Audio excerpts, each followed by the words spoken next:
Et yo tout le monde, j'espère que vous allez bien. On se retrouve pour une nouvelle vidéo. Le spot favori, les stérelles, avec beaucoup de rando. On commence à les avoir presque toutes faites. Du coup, on fait le ravin du Mal de l'Infernais aujourd'hui. On va faire une petite boucle, on va passer par les lacs de montagne, etc. On vous montre tout ça. C'est parti!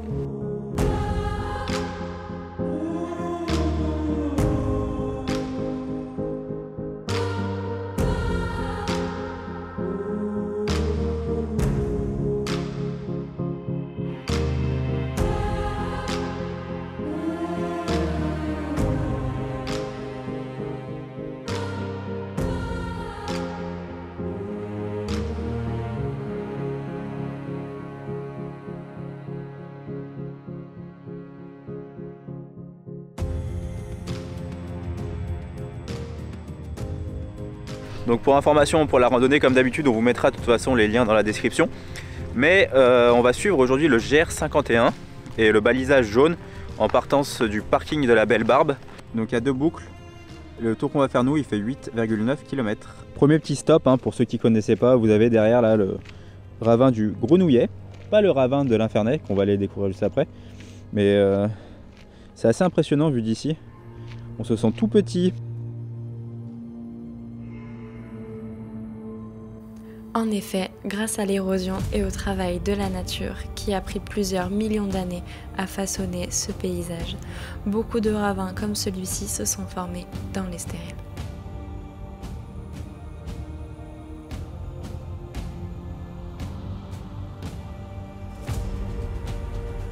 Pour le petit point accessibilité, cette randonnée est vraiment top.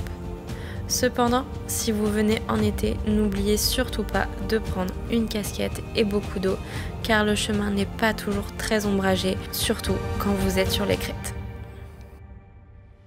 Bon alors, ça vous a plu ces petites images? Yann vous a bien expliqué l'origine du ravin. Oui, c'était cool. C'était cool, franchement c'est beau, hein. On découvre encore des choses, hein, malgré qu'on fasse des randos dans les stérelles quasiment 2 à 3 fois par mois. Bah franchement... On a toujours autant de plaisir de venir ici. Voilà, et elle nous réserve bien des surprises.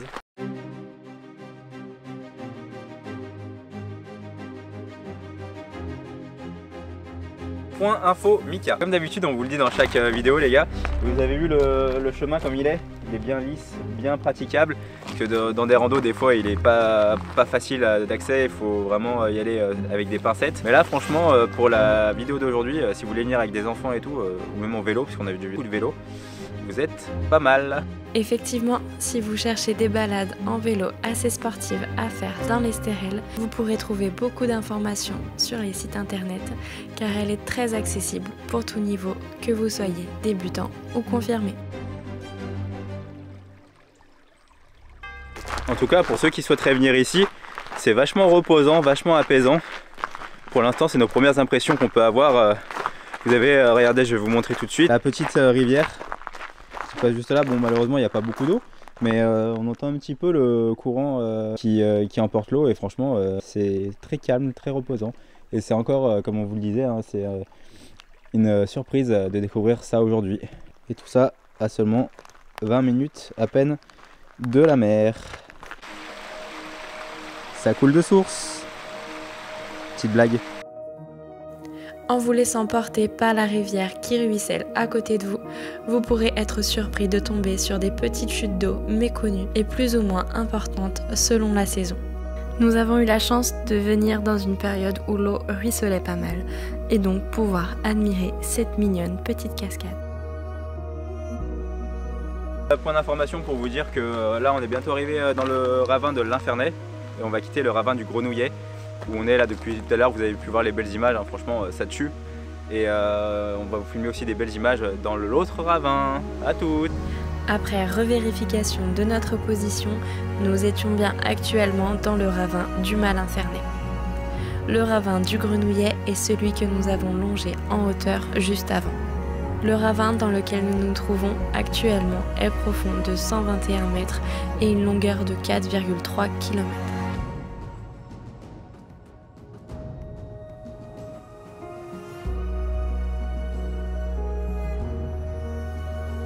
Donc petite information, juste après la fontaine, en fait, vous avez le sentier qui continue donc le long là qu'on suit depuis tout à l'heure. Mais pour le balisage qu'on va faire aujourd'hui, en fait, vous avez une petite subtilité. Vous avez le chemin en fait qui bifurque, vous voyez, là où il y a mon doigt, et vous descendez au niveau de la petite passerelle. Donc à faire gaffe parce que là on l'avait loupé. Et en fait, plus loin, on avait une croix jaune où on pouvait pas continuer. Donc faites gaffe, par contre, ça glisse hein, ici. Vous voyez, c'est quand même pas mal humide et tout. Et il y a un petit passage un peu délicat. Donc évidemment, nous, on aime bien les choses compliquées. On avait un beau chemin juste là. Pour les chevilles, c'était parfait. On n'avait pas de soucis. Et on se pourrait rester poli, s'embête à venir faire du hors-piste. Enfin, pas vraiment, mais c'est le sentier. Hein. Mais on aime bien. On part à l'aventure comme d'habitude. Et c'est pour ça que vous nous aimez et que vous nous suivez. Hein. Vous avez vu, du coup, ici, on a un beau petit point de vue. Hein. Et nous, on était juste en bas. On vient déjà de gravir toute cette partie-là pour aller rejoindre l'étang qui est un peu plus haut sur le col.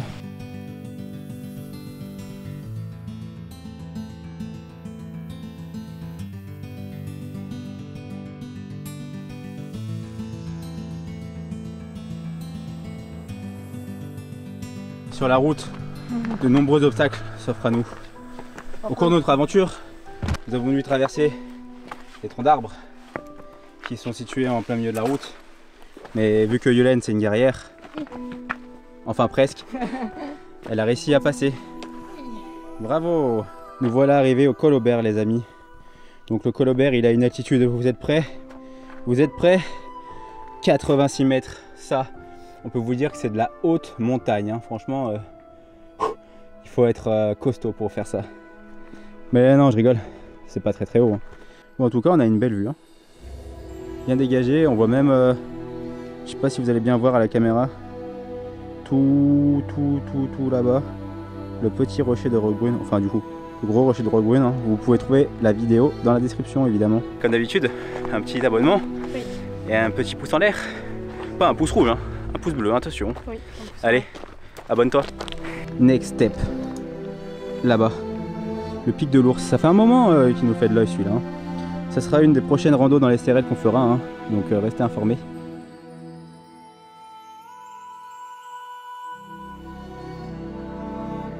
On arrive au col du Baladou, donc c'est une petite partie qui est assez sympa, vous avez pu voir la vue juste avant.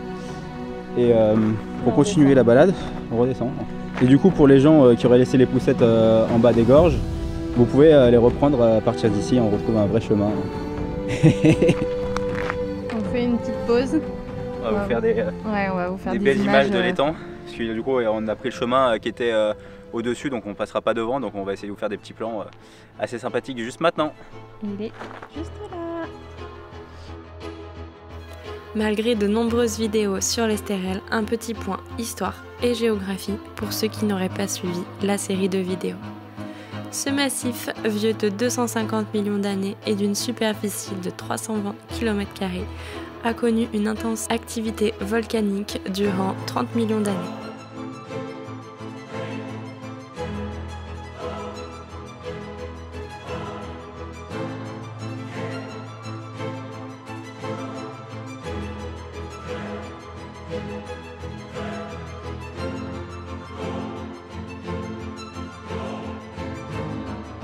Les STRL comptent beaucoup de petits lacs ou étangs comme celui-ci qui peuvent vous permettre de vous mettre au frais quand les chaleurs écrasantes de l'été sont là.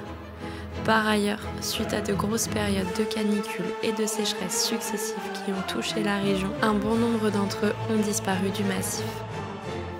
Vous pourrez venir pour vous y reposer et passer un petit moment de détente en famille ou entre amis autour d'un pique-nique.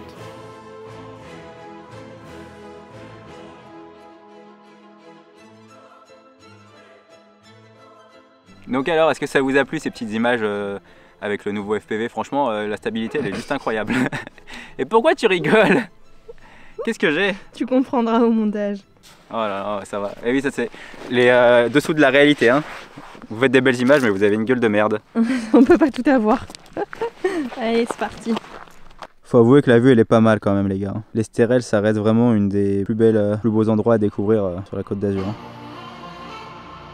On va faire une petite pause pour vous donner les impressions que Yolène Ah, sur cette petite balade. On a tous les deux. On a tous les deux. Du coup, elle est quand même relativement accessible. Enfin là, le chemin, il est quand même relativement plat. Il y a juste une petite partie qu'on vous a montré là après la passerelle où c'est un peu plus délicat, mais franchement, ça dure pas longtemps et ça va. Mais sinon, c'est une balade très agréable. Il n'y a pas trop de dénivelé, franchement, accessible à tous et toujours aussi belle forcément dans l'Estérel. Ça peut être que joli. Non, voilà, donc vous avez vu son petit avis, puis mon avis c'est le même de toute façon. Donc nous on va continuer la petite balade tranquillement. Après s'il y a des belles choses à vous montrer, on vous montrera les choses. Au cours de notre aventure, nous traversons une forêt dense, parsemée de cailloux, parsemée de crevasses, pour tendre des pièges aux randonneurs, comme nous. En fait, je sais pas si vous vous rendez bien compte à la caméra, j'ai l'impression qu'on est en train de remonter là un cours d'eau, parce qu'il y a des traces de sécheresse, etc. Mais il y a quand même de l'eau. Et en fait, je sais pas si on va voir derrière. Si vous voyez un petit peu là-bas, ça continue. Bon, ouais, c'est bizarre.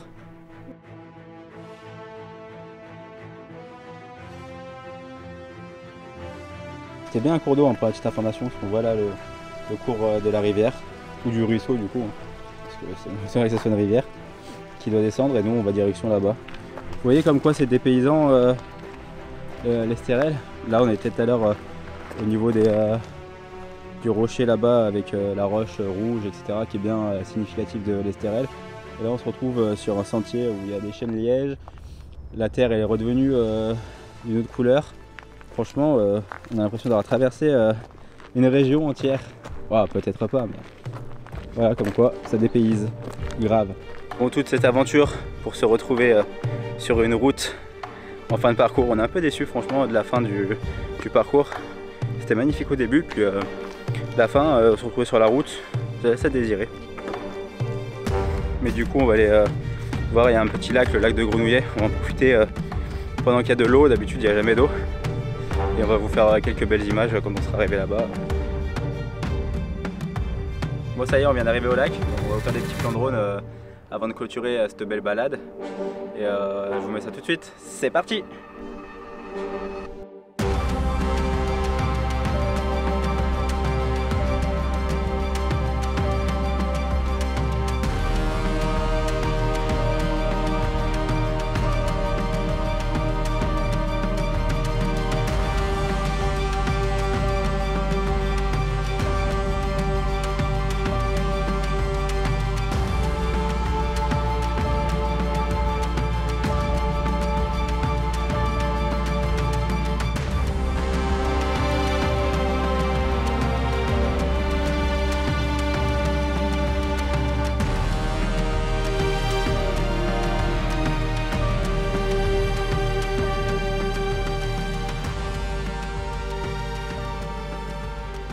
Donc voilà la famille, les amis, la team comme on peut vous appeler.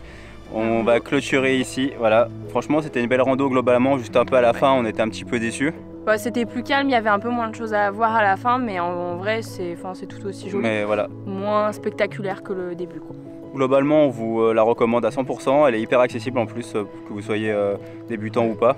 Ouais, même avec des enfants, en vrai, s'ils marchent bien, franchement, ça se fait. Du coup, là, ça fait à peu près 9 km, un peu moins de 9 km. Et je crois qu'il y a 100 mètres de dénivelé, un truc comme ça. Donc voilà, c'est faisable. Donc nous, on va se quitter ici. On se retrouve la semaine prochaine pour une prochaine vidéo. Oui. Donc comme d'habitude. N'oubliez pas, on s'abonne, vous mettez les petits pouces en l'air. Et comme d'habitude, vous nous dites en commentaire si vous avez des idées de rando que vous voulez qu'on fasse. On se retrouve vendredi prochain à 19h30 pour une nouvelle vidéo. Peace!